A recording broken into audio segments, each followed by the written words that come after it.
अभी ये जी नया सिस्टम आ गया है कैमरे का। ये सोटी उन्होंने बोर्ड के साथ लगाई हुई है, तो ऊपर छोटा सा कैमरा लगा है, दूर से वैसे नज़र भी नहीं आता।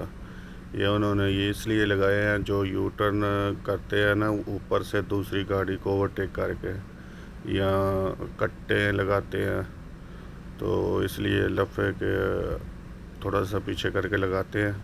किसी को पता भी नहीं चलता आगे कैमरा लगा होता है, या फ़ोन या बेल्ट नहीं लगाया, तो ये सब कुछ देखते हैं इससे।